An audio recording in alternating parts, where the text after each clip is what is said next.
Don't try to get into tech or start a business in general just because you think you have a cool idea. What it really should be about is you want to make sure that you're solving a problem and that you're adding value. So whether it be from the tech side or real estate is the reason why real estate investors get a bunch of tax breaks and the government loves real estate investors is because they're providing value and they're solving a problem. The one problem they're solving is one because there's a major housing shortage in the country. People need places to live. People need nice places to live, and so you're helping the government in solving that problem. But you're also adding value to your tenants and potential tenants by giving them a really beautiful place to live and raise their families and do their thing. And you're also adding value in solving problems for the neighbors in the neighborhood because you're increasing the property value, taking that eyesore off the block, fixing it up, and you know what I mean. So there's that. On the tech side, why do businesses like Amazon, why are they so huge, right? Because Amazon is, you're like, yo, you can order something right now and you can get it tomorrow. In some places you can get it same day and you can order damn near whatever, right? So Bezos is killing it because he found something that was necessary in the market, provided that value. All right, yo, what is going on, y'all? Welcome to another episode of the Brick by Brick podcast. My name is Stefan, aka Steph is Dope. Here with Big Bro G. Talk to the people. What's up, everybody? How y'all doing today? I mean, hopefully they good. I'm well, yo, if you listening, that means you alive, so you blessed. You know what I mean? So That's definitely, fact. definitely got to give thanks for that. Another day, another dollar, another opportunity. So yeah, man. So this episode is actually special, as y'all can probably see. I'm decked out in the Noir BMB gear. You know what I'm saying? Dad hats and all that. Because we're going to be talking about my startup, Noir BMB, and kind of discussing how that came about and what the process has been like. And yeah, man, what I've learned, some of the good, some of the bad, and what inspired and a few different things like that, man. So super excited about this episode. But before we get into that, man, big bro, how you doing? How you feeling? Blessed, black, and highly favored, bro. I ain't got complaints. Yes, sir. Yes, sir. So what's new, man? I know you stay working on something dope. You know what I mean? So like, what's new in the business world, in the business life? Refinancing a rental property. That should be done early next month. Um, we're supposed to close Monday on the property, but it's I think it was an elderly lady that lived there. Yeah. So they wanted to give the family another week to move the things out. So I think we're closing next Monday. Okay. But all in all, bro, everything is up. Working on had a tenant move out of one of our properties. She wasn't paying rent, so I mean it was a blessing. So we doing a little rehab over there, getting that back on the market. Chelsea going well. You know, right? Kids are happy, healthy. I ain't got nothing to complain about. How you though? What's up, man? I'm good, man. I can't complain, man. Working on a few things. So one, working on getting my insurance adjuster's license. You know, what I mean, that's a whole other play that a lot of folks don't even know about. But that's an industry that's paying a lot of money, especially, you know what I'm saying, during the pandemic times, man. So definitely looking into that as in addition to building my startup and a few other things that I got going on. You know, I keep a few things in motion, but still try to stay focused as well. But yeah, everything's just pretty much moving along as far as I'm saying the long-term goals, taking things step by step, brick by brick. And you know what I mean? Yeah, man.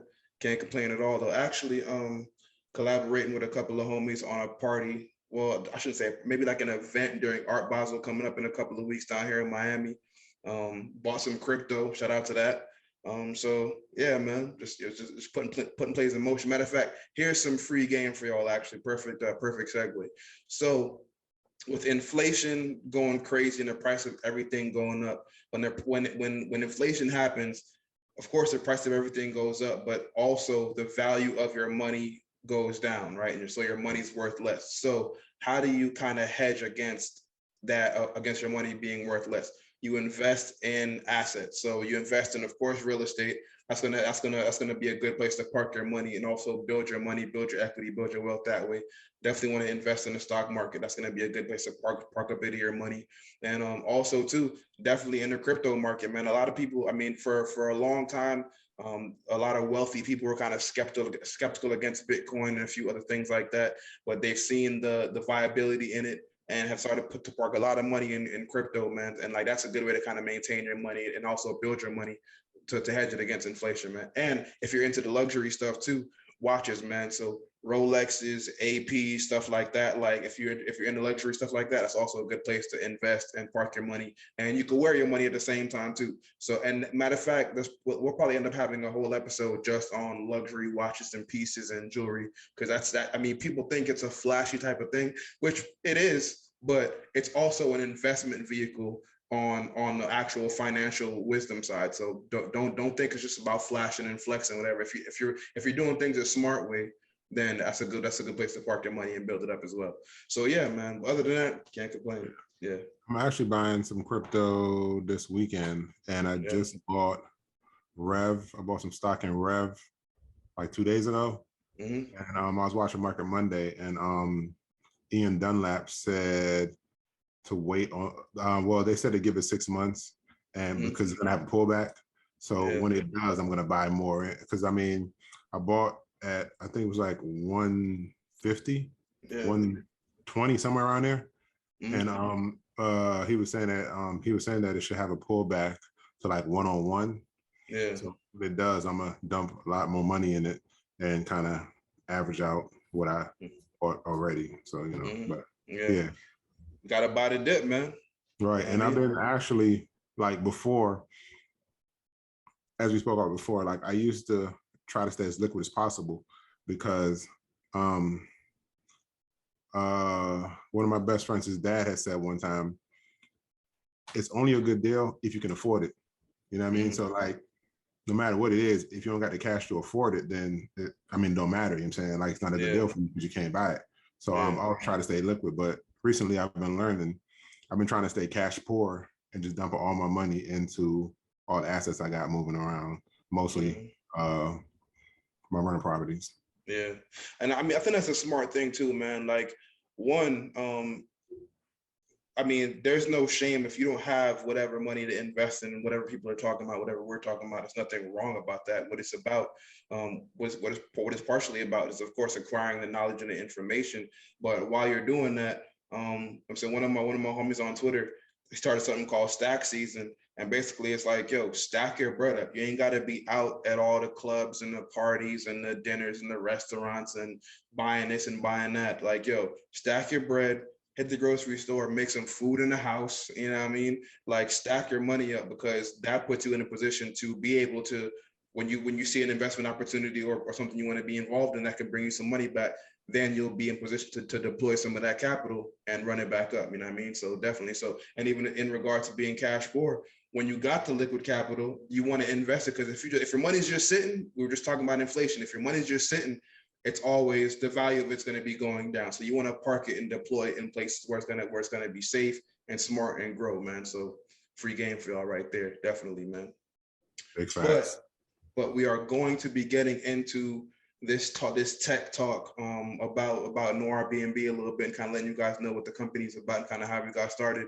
And for those of y'all who don't know, man, I mean, people who've known me for the past few years as I've been building Noir BMB, a lot of them know me as, if not the real estate guy, which Noir BMB is real estate. So we're gonna get into that topic as well. But they know me for real estate. You know what I'm saying, whether it be on the investment side with you, or selling my ebook, or being an agent and helping people sell and buy rental properties or stuff like that.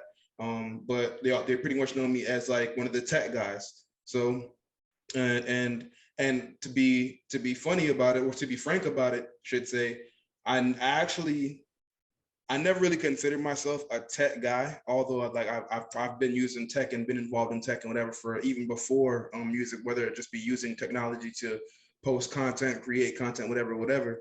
But before I started Noir BMB, you already know, I was rapping, I was hosting events, had a record label, was making music, doing shows in the whole nine. But while we were doing all that, like say we go out of town for a show, whether it be to Austin for South by Southwest, or we're going to Atlanta for A3C, we would rent an Airbnb, and like all the homies would be in the crib while we were doing shows or whatever, man. So I got exposed to Airbnb doing that, and that's probably like maybe 2011, 2012. But while I was also making music and on the music scene, I remember they came out with this movie called The Social Network. Have you ever heard of it? Yeah. You know what I mean? Mm-hmm. So like so basically a lot of y'all might know it as the Facebook movie. So I remember watching the Facebook movie and being like, yo, like Zuckerberg had a simple idea. He was drunk as hell in his dorm room one night, dropped it, and people caught on with it. Very simple how they put it together.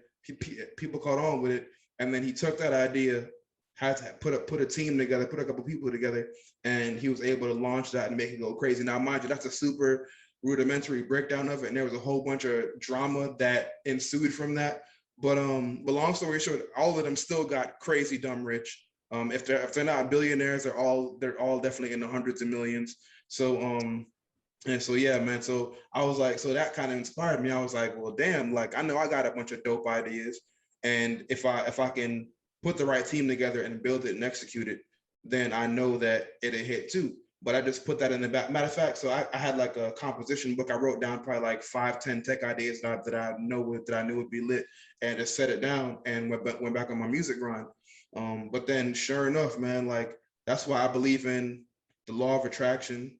I believe in, I'm saying, what you think you attract and what you speak you attract. Mm-hmm. It's very real, because like even if you don't think that you're gonna jump on that right now, the universe has a funny way of making things really come out in your favor. You know what I mean? So definitely don't sleep on that. Don't sleep on your mind and your ideas. So to kind of give you a backstory about how the whole idea came together, man.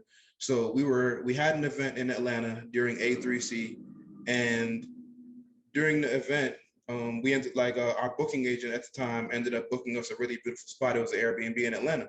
So I'm actually the first person down there recording, you know what I'm saying, just all the amenities and the rooms and the whole vibe. And then the rest of the homies show up and we're there hanging out. And then the next day, like we all wake up in the morning and the police show up, had their guns drawn, and pull up to the crib, had their guns drawn, pointed at us in the whole nine, because the next door neighbors saw a bunch of Black people in the house and they assumed that we were robbing the place, right? Craziness. So eventually we had to show them the paperwork and show them that we were there legally and that everything was all good. And for those of y'all who don't know, I was actually talking about this earlier today. So people know me, my stage name and my internet name is Stef is Dope. But a lot of people don't know that the dope actually stands for driven on positive energy, because that's what I'm about. Like I'm about putting out positive energy, getting positive energy back.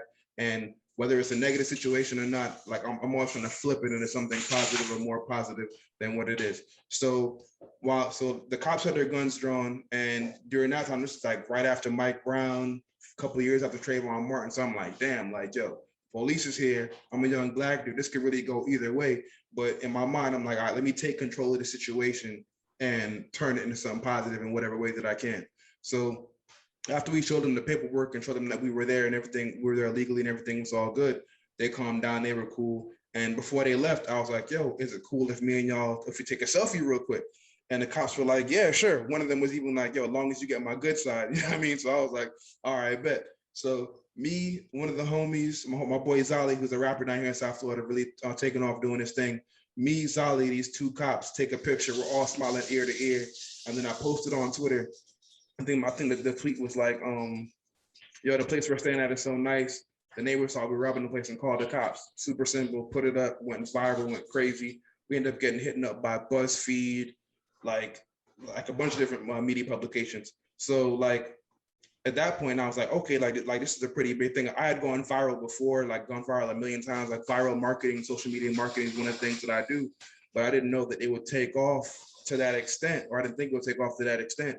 But then eventually Airbnb ended up reaching out to us, and they offered us like a voucher for a future stay and stuff like that. But at that point in time, I realized, I was like, there's a bigger opportunity here. So lesson number one for y'all, like, don't try to get into tech or start a business in general just because you think you have a cool idea. What it really should be about is you want to make sure that you're solving a problem and that you're adding value. So whether it be from the tech side or real estate is the reason why real estate investors get a bunch of tax breaks and the government loves real estate investors is because they're providing value and they're solving a problem. The one problem they're solving is, because there's a major housing shortage in the country. People need places to live. People need nice places to live, and so you're helping the government in solving that problem, but you're also adding value to your tenants and potential tenants by giving them a really beautiful place to live and raise their families and do their thing.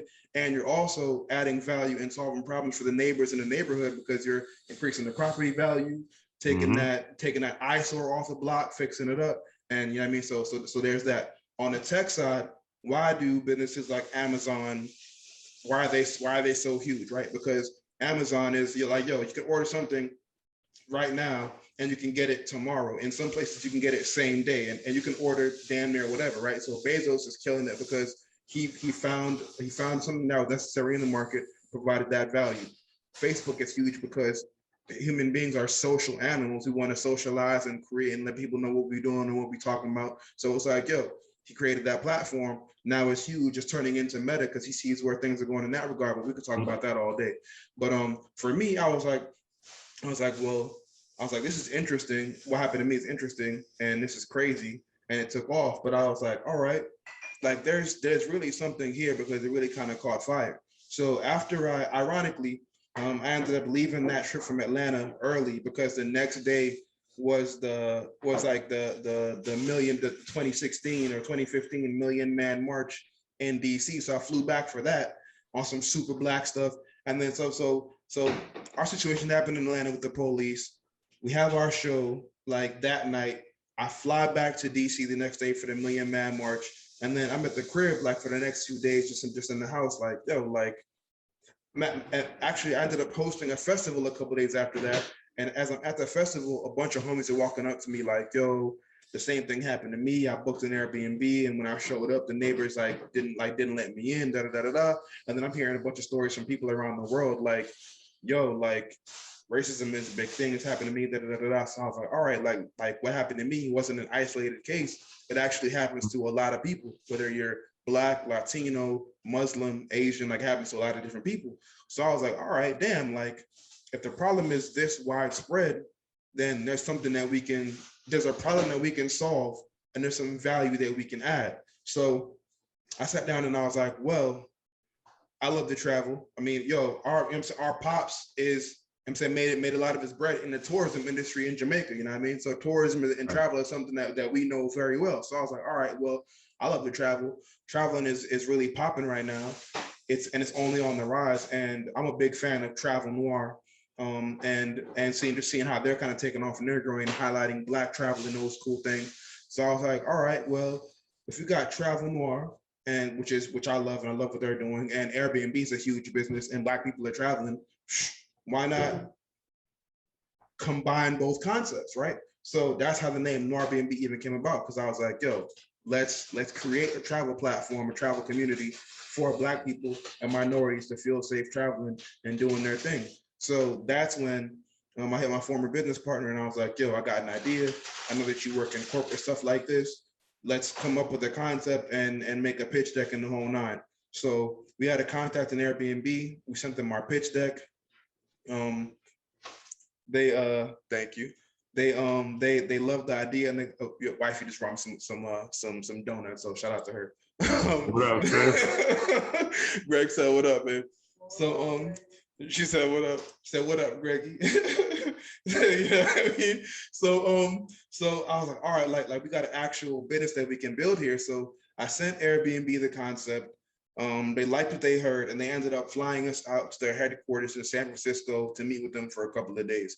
So the first thing I got to say is, I mean, they were dope for even extending that love for us and flying us out there, took care of the flights, of course, the Airbnb and the whole nine, transportation. So that was love. And ironically enough, they like introduced us to their whole entire Black staff. It was like, hey, here's all our Black people. Here's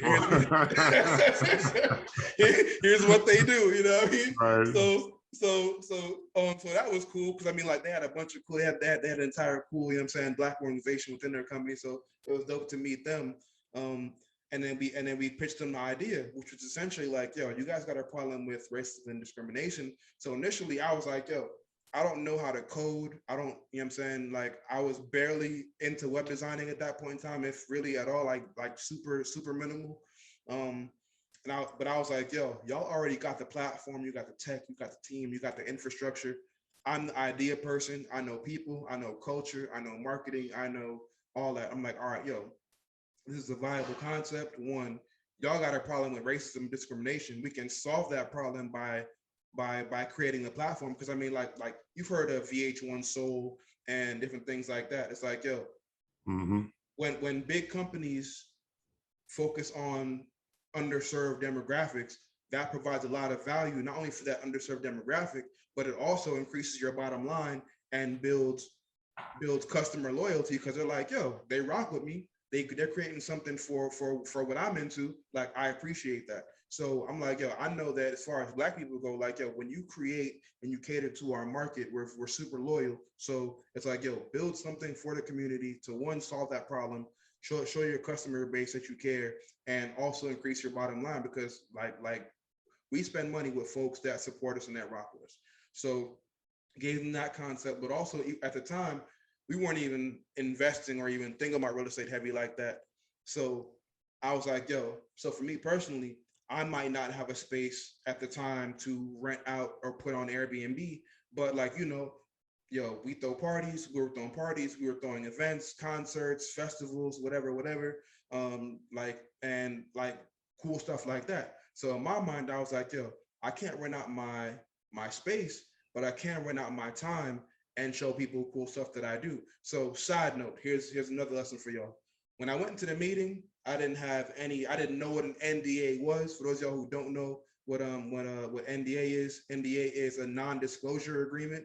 Basically, that means that if you and somebody are working on something that they can't go talk about, they can't disclose what you guys are talking about, and thus potentially have your idea get stolen or whatever. So I didn't know what an NDA was. I didn't know what an NCA was. An NCA is a non-compete agreement, meaning that whoever you're working with can't just run off with your idea and then create a clone of it and compete with you. So I didn't know what an NDA was, what an NCA was, any of that, right? So I went up in the idea, young dude, super hype, super excited, just kicking game. So the idea that I gave them in that regard actually ended up turning into what they launched as Airbnb experiences, which I'm not really mad at that, because for me, that showed me that it was like, all right, cool.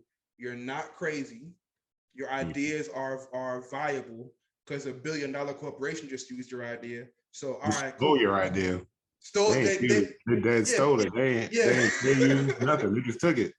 You know what I mean? So they basically finessed it, they stole it. But at the same time, I was like, yo, that's all good, because I can sit here and be mad about it, or I can say, all right, cool.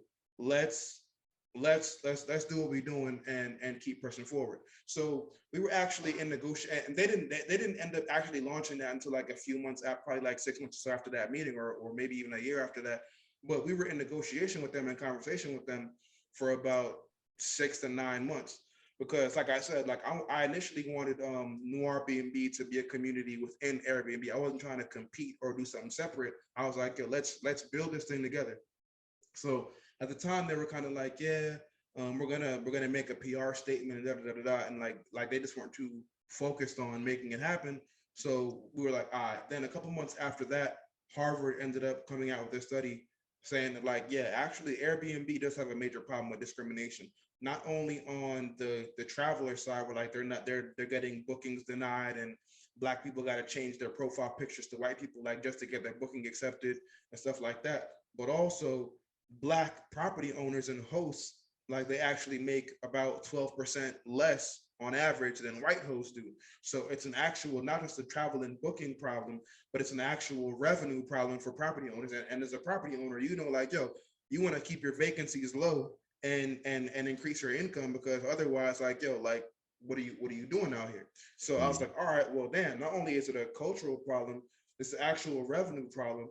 So I can create something for my people to actually make more money off their rentals, while also providing value for people in their community who are being underserved. So I was like, all right, cool. Now I know something. Then a couple months after that, this Airbnb while Black hashtag took off on Twitter. And I was like, we ended up hitting Airbnb both of those times. And we were like, yo, listen, we came and told you y'all got a problem. Harvard, an Ivy League institution, just told you got a problem.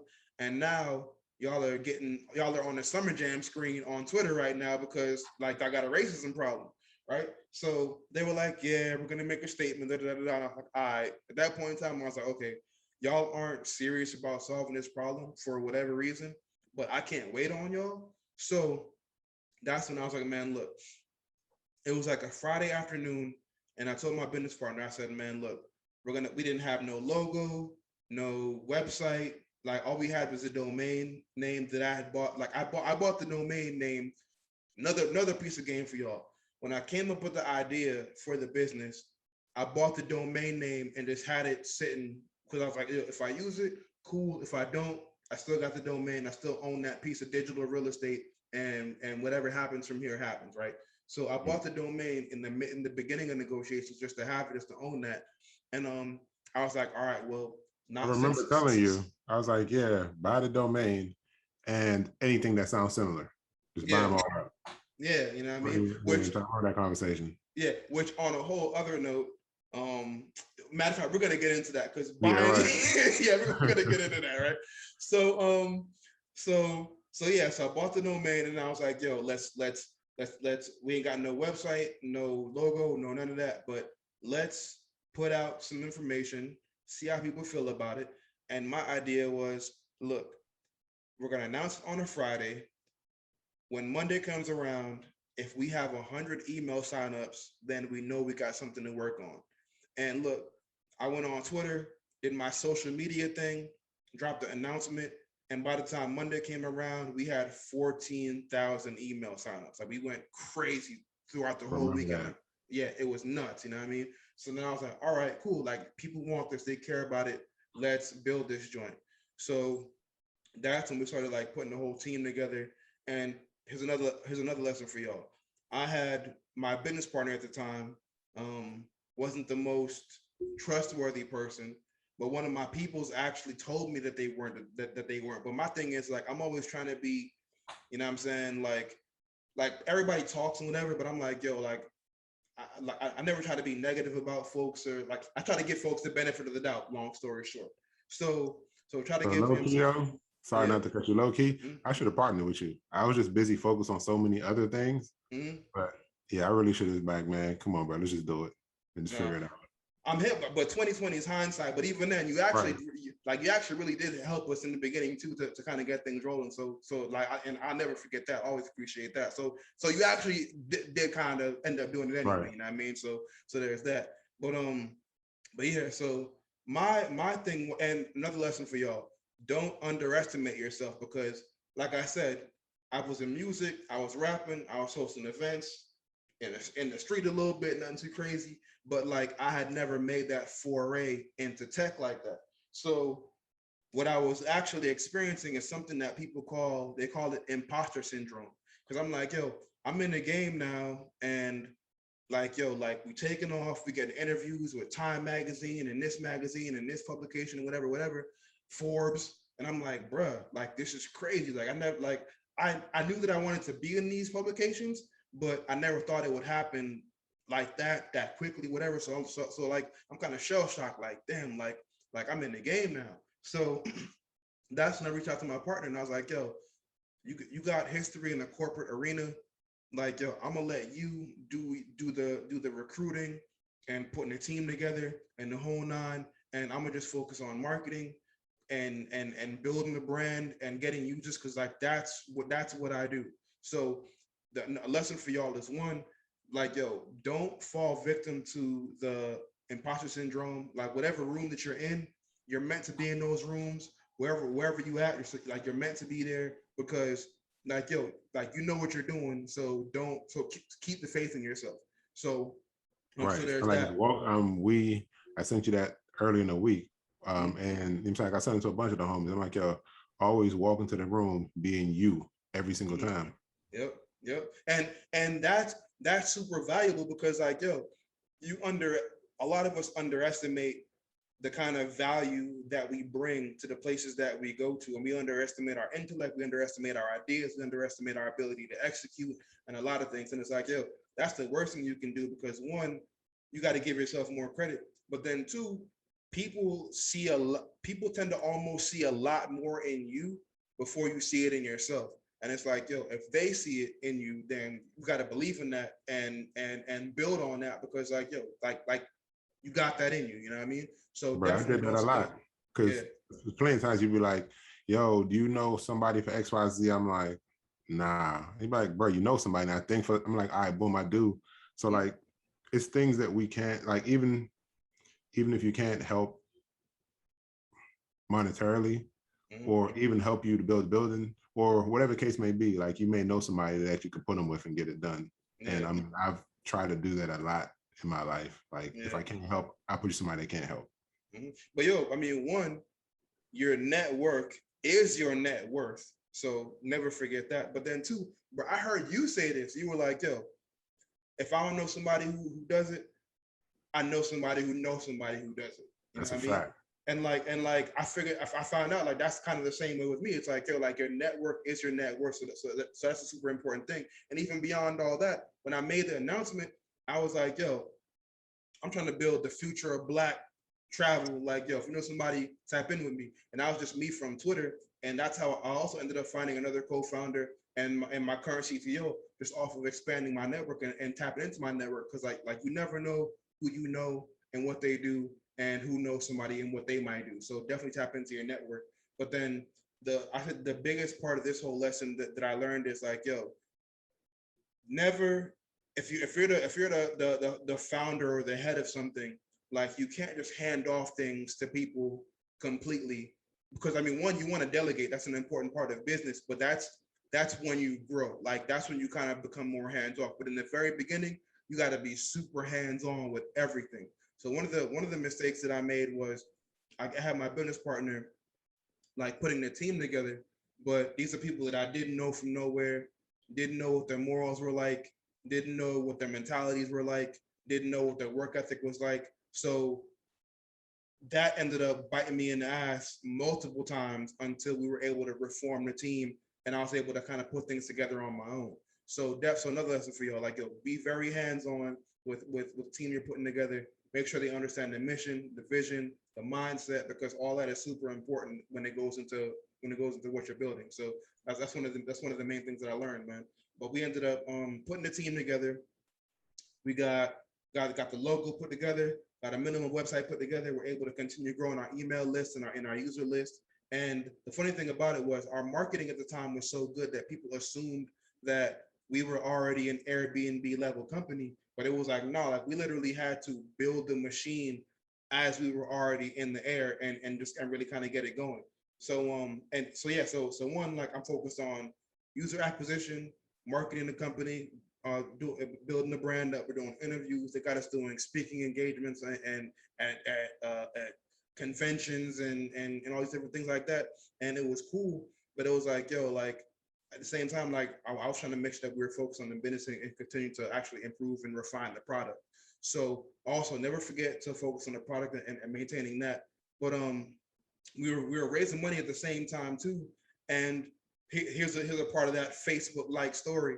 We're raising capital, and at the time, I mean, I was already, you know what I'm saying, getting money doing what I'm doing. So I didn't need to, you know what I'm saying, be using company funds or focus on that. And with my not understanding the mindset of my business partner and thinking that we all had the same one mindset and also the same moral compass, like I'm not even paying attention to the money that we're bringing in, because I'm like, yo, like our expenses were super low.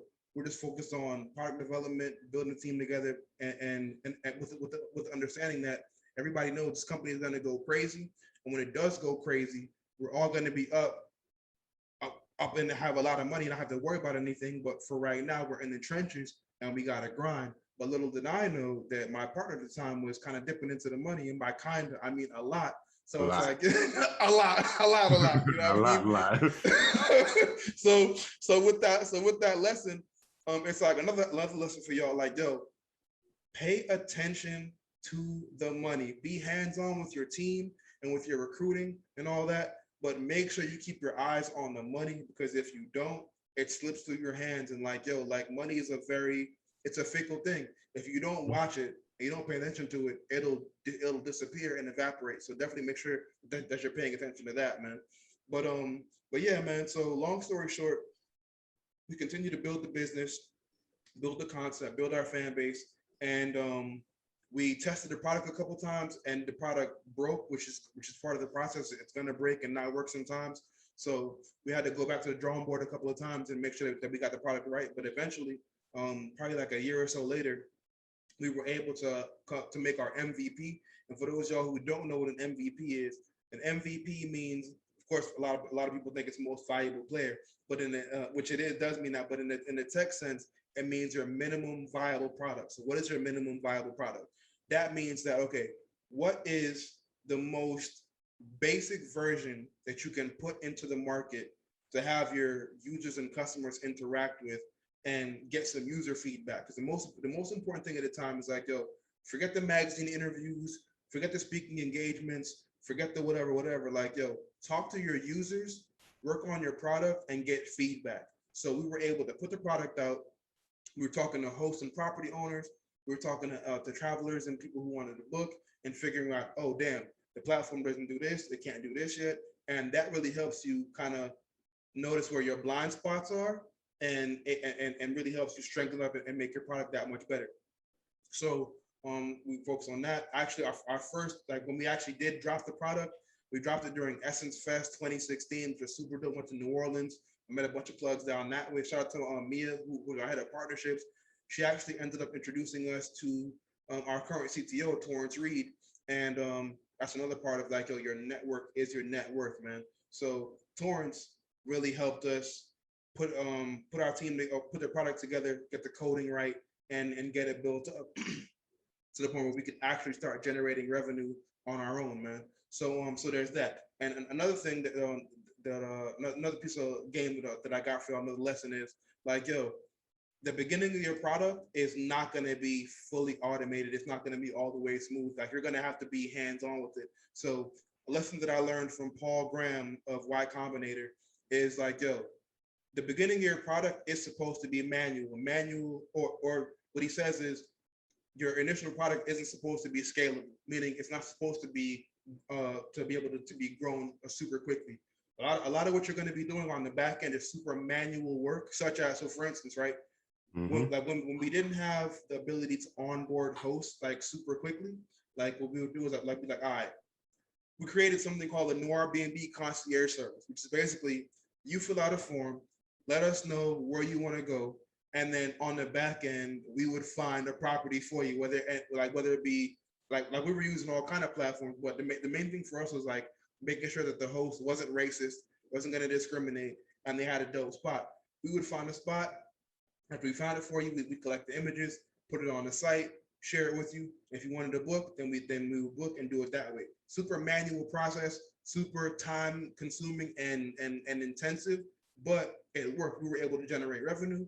We saw that people actually wanted to use the product, and we were like, all right, damn, like let's move forward. So that enabled us to actually reinvest in the product, build, and continue working. So so don't be afraid to be manual and get your hands dirty and really get into the business, because like that's how you know that your product is actually working, man.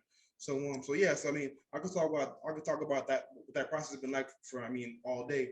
But we had some growing pains in the beginning with the initial team, had to reform the team, make sure you pay attention to the money, pay attention to your product, keep building, talk to your users and your customers, and also, yo, tap into your network, because your network is your net worth, man. So I kind of want to go into some of the things that I learned while building the business. So, all right, so the show is called Brick by Brick, right?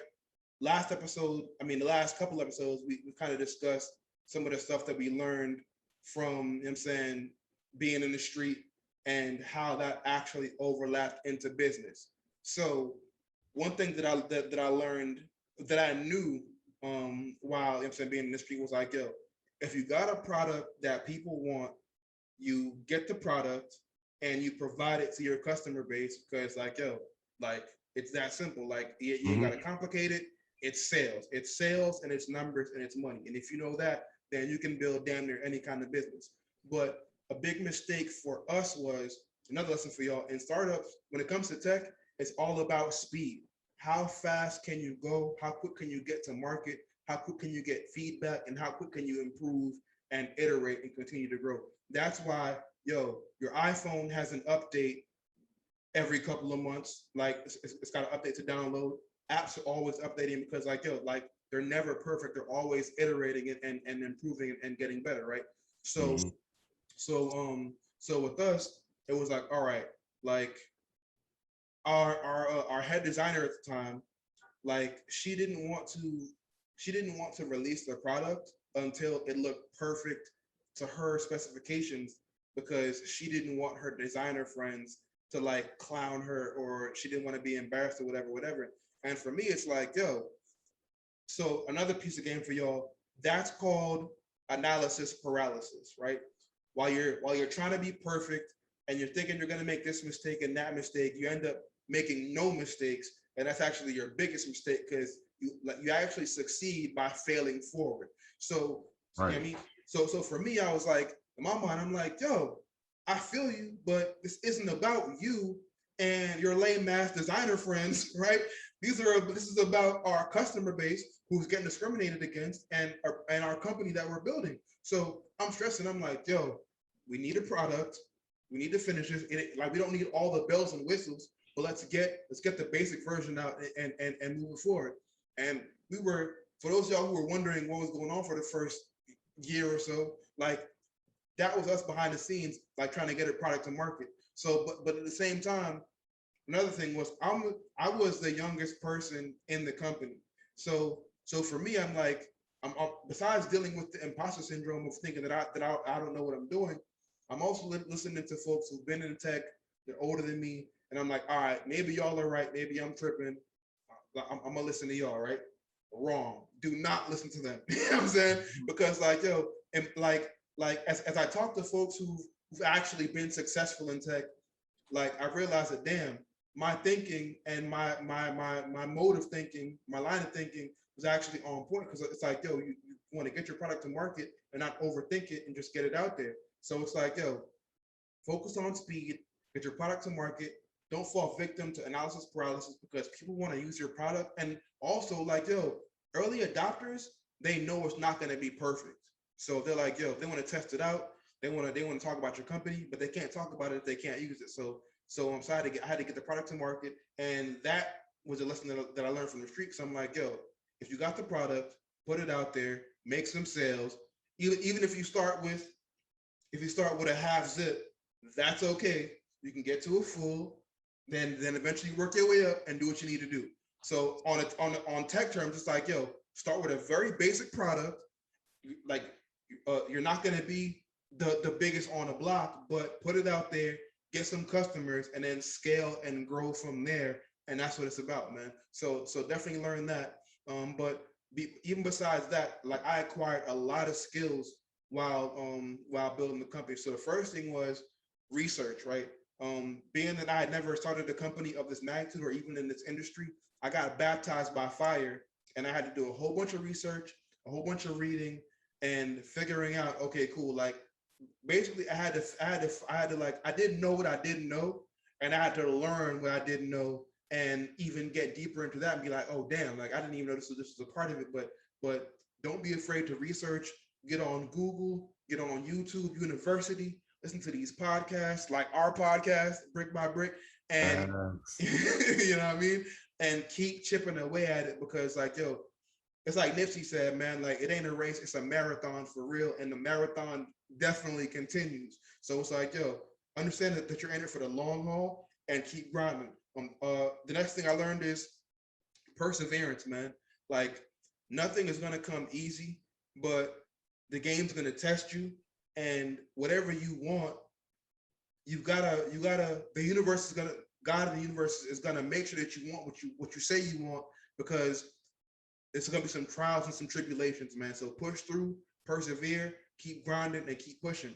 Another lesson is delegation, man. Like you can't do everything on your own. You gotta find people who believe in the vision and who know what they're doing, and you gotta be able to delegate. But even besides delegating, you got to learn how to create systems and processes. So what is a system and a process? It's like, okay, if there's something in your business that you do 100 times, eventually you got to write down what that is step by step. And you want to write it down in a way that you can hand it over to an elementary schooler. they can read it and understand what you're saying. And then another thing is like, yo, after you write it down in a document, like, yo, record a video of it, whether it be a screen recording or whatever, record yourself doing it, so that way you can hand it off to somebody else and you can hire them to do it and they can focus on that. Because the main thing is you don't want to focus on the $5 an hour work. You want to delegate the $5 hour work so that you can focus on doing the $5,000 an hour, because that's what helps your business grow and advance. So delegation is a major key. Second thing, organization, man. Like, you got to be organized. You got to be on, whether it be from your paperwork to your vision to your delegation to your communication with your team, the whole nine. Like, that's got to be on point. Another thing too, communication. So something that we use within our team is an app called Slack. Shout out to Slack, man. Like, Slack is like a group chat app, but for your company, basically. Like, so like each of our teams in the company, whether it be operations or development or marketing, whatever, there's a channel in our Slack. There's different channels in our Slack where each of us are talking about what we're doing, what's the next project we're working on, the whole nine. So make sure that you got a platform to communicate with your team. And also too, project management. We use Asana for that. So Asana's like, yo, if you got a project that you're working on, put your project in there. Most importantly, set deadlines for that project and work backwards with everything and figure out, okay, cool, like, yo, this is how we want it to be, and then essentially like reverse engineer it and just work on it step by step, man. Another thing that I learned was, so during my time in music, I had been designing album covers, single covers, flyers, like mad stuff, you know what I mean? And I was using Photoshop to design all that stuff, and then not really realizing that, oh shit, damn, like, I could actually use those design skills that I've been honing for the past couple of years and put them into the actual UI and UX design of our website. So what is UI and UX? So UI it's the user interface. It's what your apps look like, right? So that's what so UI means user interface. UX is the user experience. And the user experience is, how does your customer feel when they're clicking through your product, right? So for instance, right, when you're using your iPhone, right, you open it up, you might put your passcode in or whatever, and then the apps look a certain way, and basically like the flow of that product is what the user experience is. So like, I've always been big on Apple products, and I was like, all right, like, how do I, and honestly, that's why, side note, this is why Apple wins, right? So I mean, of course, you got Android and mad other phones, and Apple isn't the most technologically advanced company, but where they win is by having the best user experience for their customers. And like, yo, like, when their customers are using their product, like, they're happy. It feels like a luxury product. It gives them that luxury, creative business vibe. And if you can provide that for your customers, that's how you win. So I didn't even know that I had those skills or I had that mindset. But when we ended up having to remove our marketing, or I should say our design person, because they were taking forever and other issues, I was like, damn, what are we gonna do? Until one day I was like, you know what? I could redesign our whole damn site. So that's when I designed a new logo for the company. And I spent like a weekend just redesigning the entire site to give us a new look and a new feel. And when we did that, that sent us into a whole new level, and people were able to take us even more seriously, man. So I learned design, I learned systemization, I learned road mapping. So what is road mapping? So for instance, big bro, you are a real estate developer basically now, or, you know what I'm saying, like general contractor. But like, when it comes to, I'm saying, like when it comes to that whole process, it's like, all right, what's the first thing? All right, cool, we gotta knock the walls down. Yeah, we got a demo. You got a demo. Step by step, right? Okay, I got you. Yeah, exactly. You know what I mean? So road mapping is like, all right, cool. If we want this property to be ready in 3 months, we got to make sure, okay, cool. This month, these things are being done.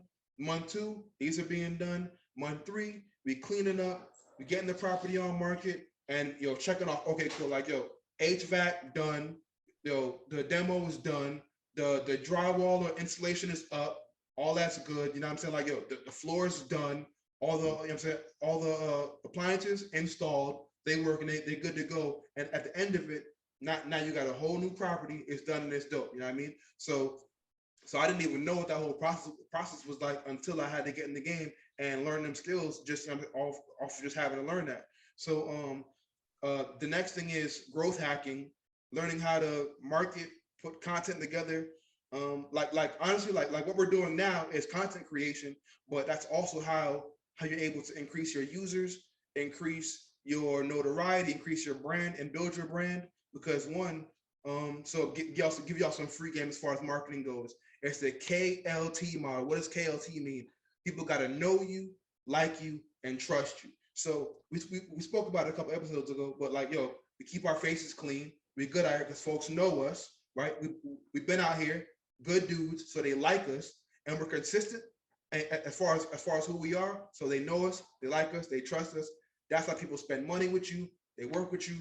They'll vouch for you, whatever. Because like, yo, like a lot of folks don't get that. Like, yo, you being who you are is marketing for who you are. Because like, not to get weird, but like, yo, we're all products. You know what I'm saying? And like, yo, like people gotta buy in with you and invest in you and rock with you because that helps you grow as a person, whether it be in business, in life, whatever. You know what I mean? It's all about people and relationships. So learn how to implement that in the company.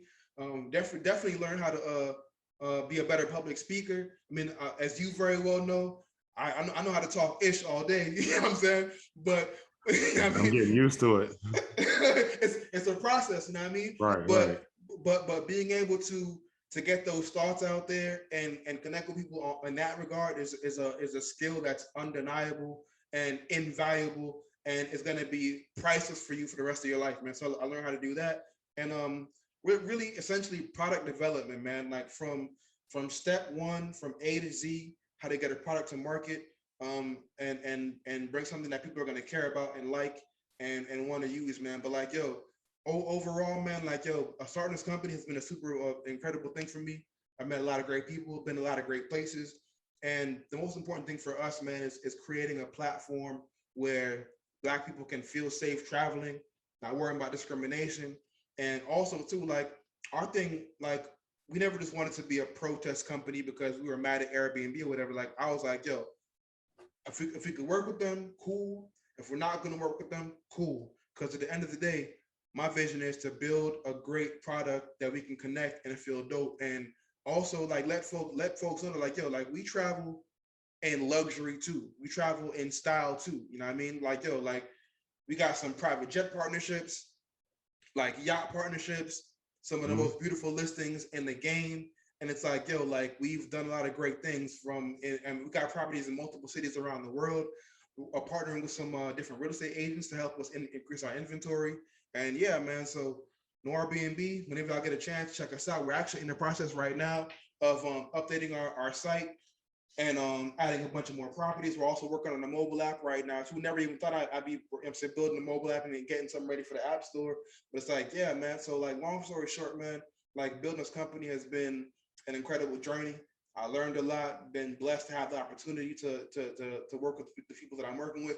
And I'm actually wrapping up an accelerator right now. I'm going to the graduation next month, but we just pitched our company to a bunch of investors yesterday, and one of them hit us back and said that we were the best pitch of the entire day, which to me was super inspiring, super motivating, because it's like, damn, like, yo, people get the vision, they understand what we're doing, and they get it and they like it, you know what I mean? And it's like, yo, that to me means a lot, because it's like, yo, like, we've been working hard at it, and the fact that people see the value in it is super dope. And also the fact that we're able to get that value across to them, people who've been in the game. And I'm talking about like the guy who said that is part of one of the biggest tech conglomerates.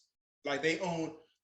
I'm not gonna get too into the details, but like, they own like 5 sites that y'all know about and that y'all use probably on a regular basis. So for us, it's like, damn, like, all right, like, once again, I'm not crazy.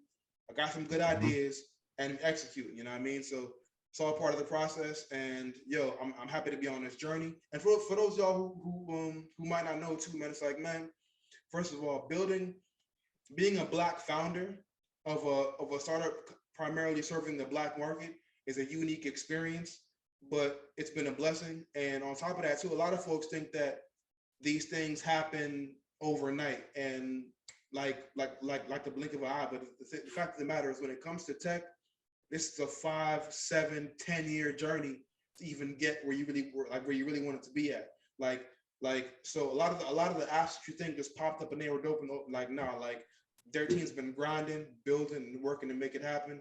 And it's a process, man. So if you're a founder that's building your company, stay down, stay perseverant, keep grinding, keep learning, keep iterating, keep whatever you got to do, keep pushing, because you never know where those opportunities will come from. Because like but if you give up and you quit and you jump off to the next thing, then you'll never see what you really could have actually built and brought to life. You know what I mean? So yeah, that's man. a fact.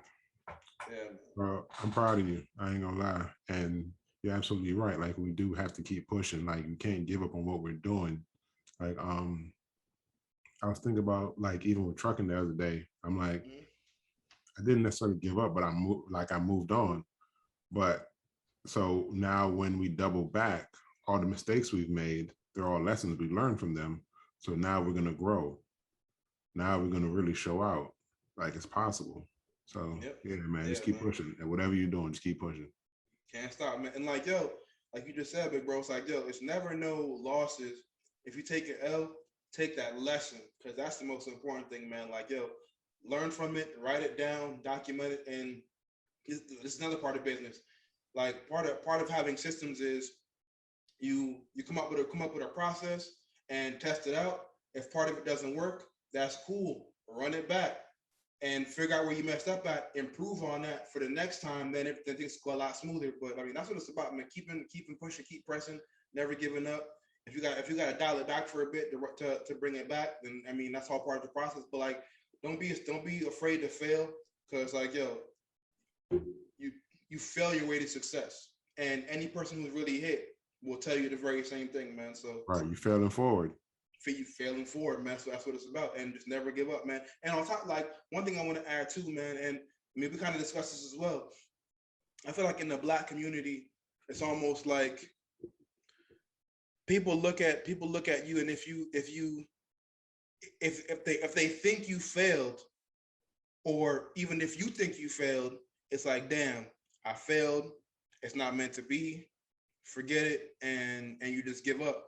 But like in other communities, failure is just part of the process, and they fail, they keep pushing, they keep going, and then they hit. And in the end, most people don't remember your failures. All they see is like, yo, you won, you brought whatever you're trying to do to life, and that's it. You know what I mean? So don't be afraid to fail. And people who want to relish in that failure, they're never gonna win, because they got the wrong mindset and the wrong focus, man. So like, yo, focus on you, focus on your team, focus on your family, focus on your mission, keep pressing forward, and that's what it's about, man. It's a fact. Yes, sir. Yes, sir. Yeah, I mean, but that, big bro, I appreciate the love and the support and the investment and everything. I mean, 'cause honestly, I wouldn't, keep it real, even to run it back a bit. It's crazy how found y'all again on MySpace, moved to DC on some super random stuff, moved around on some super random stuff. And had I not moved out there, like, the trajectory of my life would have been totally different. Yeah, exactly. Wild different, you know what I mean? Right. So it's like, yo, everything happens for a reason, and sometimes you gotta go with the flow. And like, trust the process. Man, you just gotta trust the process. Bro, you definitely gotta trust the process, because like I was saying before, I kept talking about real estate for years and just didn't do it. You know what I mean? Because I just didn't understand how to do it properly. Yeah. But I never really gave up. I was doing everything else, but I never really gave up. So when it came full circle, it's got moving. Yeah. Like, ain't no way around it. Just like now, even with trucking, he's coming back full circle. Like we understand the mistakes that were made. And we understand that they're giving away a bag right now. Like, it was good before. It was really good before, but it's great now. Mm-hmm. So yeah, like, it's a slow season now. By January, February, it's picking back up.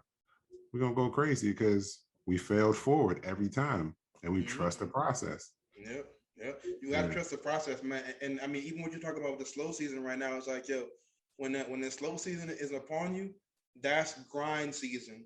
That's when you learning, you plotting, you planning, you stacking, so that when it is time to run it up, you have prepared yourself well enough to execute at the highest level, right? So it's like like folks think that like everything's kind of the same. It's like, nah, man, it's downtime, and during that downtime, it ain't down like it's a bad thing. It's down like, all right, cool. Now I got time to focus, lock in, try a couple things, learn a couple things, and then when it is time to run it up again, you're in the best position possible, man. So yeah, man. And that's one of the that's one of the biggest lessons I've learned the last couple of years. Like in that downtime, I was just getting my war chest ready. I was mentally getting there. I was putting things together. So when it's time to go, bro, let's go. Like, yeah, let's go. Yep. And no, like I said, it's about speed. You gotta run at 1,000 miles an hour. But it's like I heard a quote that hit me, and it was like, yo, it said, slow is smooth and smooth is fast, right? So not slow like you loafing or you BSing, but slow like you're taking your time to do it right. I mean, as Jamaicans say, yo, tech time, right? Because when you tech time, like you're not rushing, and you're less likely to make mistakes. So you're not going slow like BSing, but like, yo, you're taking your time to do things the right way, because if you don't do things the right way, it's gonna slow you down more because you got to go back and fix it, right? So it's like, yo, take your time, do it right, lock in, learn what you need to learn, practice for how you got to practice, execute how you got to execute, and yo, run it up. And then after you've mastered the basics, then you can kind of build on that and accelerate and do what you need to do, man. But like, yo, once you master the basics in any industry, then you can scale rapidly. You know what I'm saying? Yep. Then, I mean, at that point is when you take off. Yeah. But you got to master the basics first. And that's kind of where because like you've mastered the basics of your industry, and now it's time to grow. Yep. I'm in the process of mastering the basics right now in this industry, and then we're gonna take off. Yep.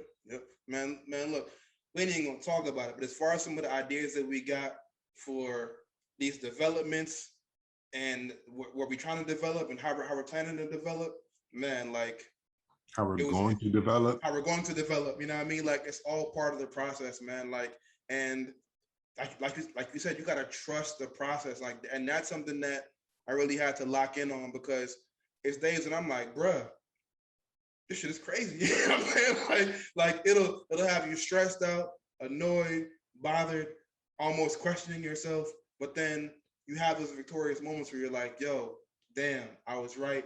I wasn't crazy. I wasn't tripping. Or you're able to put what you learned into practice and execute even better. It's like, yo, like, all right, cool. Like now I kind of see what's going on, man. So like, yo, don't get discouraged. Don't trip. Don't bug out. Just keep learning, keep grinding, keep failing forward. And that's what it's about, man. Just today, I was told I was crazy for the way I'm operating, at the pace I'm operating. And I smiled because I'm like, I understand that you're concerned. I get it. You know what I'm saying? But wait for it. Yeah. You know what I'm saying? Like once you get over that hump, or once you accomplish that goal, then everybody's going to double back and be like, bro, you was right. I kind of knew I was right. You know what I'm saying? I was just quietly trusting my process. I don't really have time to explain it to you because I'm busy in the mix right now, trusting the process and moving forward. So, and then after they see you execute, then you won't even have to explain. It's going to be like, all right, how do I get in? How do I work? How do I do this? You know what I'm saying? So, and on top of that too, what they say, it's a thin line between genius and insanity. So if they're calling you crazy, that doesn't mean they ain't seeing the genius yet. You know what I mean? Facts. Matter of fact, big fact. Yo, I am mad genius. You know what I'm saying? What you mean? You mad genius? Come on, man. The whole time. Look at God. Look at God. You know what I'm saying? So for those of y'all who don't know, man, like, yo, Mad Genius Media Group was our like media company, record label, squad, the whole nine. You know what I mean? Like, we're not proud of that, but we did a lot of different businesses. Yeah, but that was honestly like without Mad Genius, I don't think I would have been able to do Dope Since '88, none of my shows, because like we had that transition from what we were doing before to music and entertainment. And it's like, all right, cool. Like, but that was part of the process. And we gotta trust the process. You know what I mean? So definitely gotta trust the process. And even this logo right here, like this logo wasn't the original logo for the company. And the first one we had was cool, but I wanted a different look and a different brand. And I was able to rebrand it, and like that helped us scale. People took us a lot more seriously. We were able to grow a lot more and we get into a couple markets that we didn't have access to. It was like, step one, like, even if you look at Instagram, that was Instagram's for like this is like their second or third logo. You know what I mean? Like Facebook is changing to Meta right now. So what you were in the beginning doesn't have to be what you are 5, 10, 15 years later. Like, it's all part of the process. And you ain't even like, I ain't even ashamed of, what I'm saying, our growth, because it's like, like without that, you wouldn't be where we at now. So right, that's a fact. But then also people can really see, and that's one of the reasons I really wanted us to do this. They can really see that, we come from a real place. Like, we're not on here bluffing. We're not rapping like we're something we're not. Am I proud to have things that we did in the past? Nah. Do we have PTSD? Probably. But we're growing and we're showing that, bro, you can do it too. I don't care what you had going on, what you have going on. Like, you can grow too. You know what I'm saying? Like, bro, shout out. And I was thinking about him today, bro. Shout out to Rye. Rye's a good dude, son. Like, a solid individual. You know what I'm saying? And he moved to Georgia and he's growing. But like, if you see him, you would know, like, Rye a good dude, son. Like, Rye has been there in the trenches, where been places where we don't even think we're coming out of. And he's never questioned it. He's like, bro, if you're going, I'm coming with you, bro. Like, I'm like, what's up? And like, we're all growing from where we were to where we are now. And it's a beautiful thing. Yeah, man. And super shout out to Raj, because ever since I've known Raj, he's always been solid, super dope. Shout out to Raj too. It's my birthday twin right there. Oh, talk about that. Shout out to both of them, because Raj has been in trucking. Me and Raj got in trucking the same exact year, and he's still in it. Raj just copped a truck like a couple months ago, and when I was talking to them yesterday, Raj truck about to hit the road. So you know what I'm saying, like, we're all out here growing, bro. We're out here flourishing. We all got to flourish, man. It's like blessings, man. And it's like, like, I mean, hey, we just got a dope ass family. That's what it is. You know what I'm saying? Shout out to the family, man. Like, blessings, man, for real. And I was thinking about that earlier. I'm like, like, it's dope, because I was like, Pops was a king. And this is me talking to myself. I'm like, Pops is a king. My brothers are kings. My cousins and my friends are kings. It's like, damn, like I got a solid circle of guys that are around me.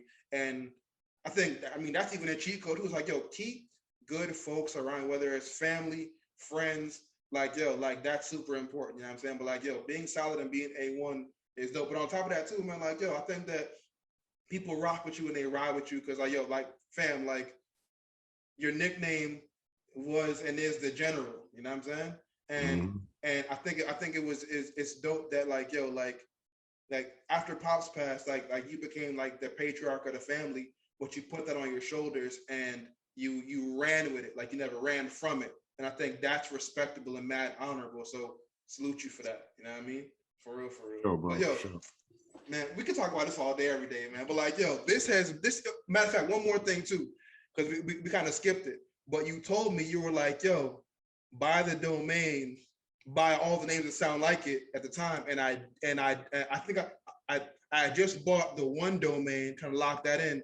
But lesson for y'all, another company bought a similar domain name a couple months after we bought ours, and they essentially tried to copy our business model, like word for word, facts. Bar for bar.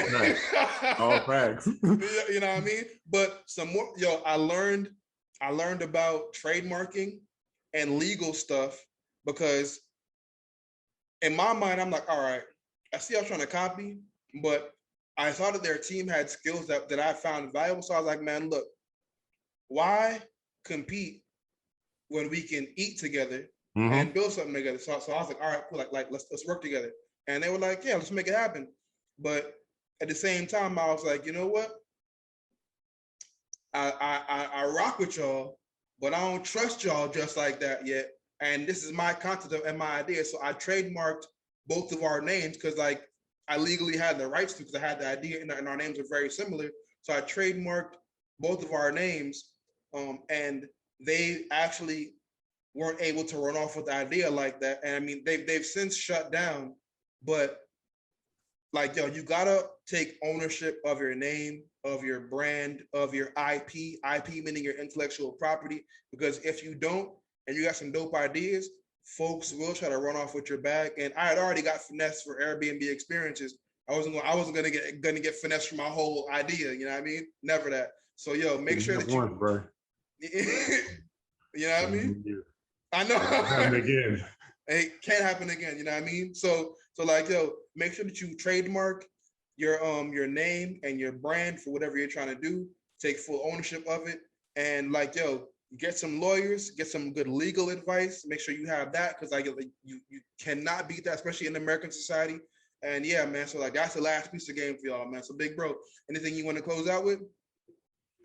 Yeah, man. Stay focused on your dreams. Wherever you coming from, bro, like that's where you're coming from. It's not necessarily where you're going. So dream, focus, pray, and win. Let's get it. Dream, focus, pray, and win. I can't even add no more to that, man. Like, yo, so this has been officially, I think, episode 5, right? So yeah, man. Yo, Brick by Brick podcast. We building the show brick by brick. Follow us on Brick by Brick Show on Instagram. Follow us on Twitter, Brick Show on Twitter. And yeah, we got TikTok and all that too. YouTube channel should be up by now. You're probably watching it on there, if anything. We just dropped a clip on Instagram a couple days ago. I got mad love from it. So like, I'm already seeing the vibes and the potential. So I'm super happy about it. And let's get it, man. It's up and it's there. You know what I'm saying? It's gonna be there. You know what I mean? So like, yo, episode 5, Brick by Brick. My name is Stef, big homie. You know what I mean? Appreciate y'all, man. Catch y'all later.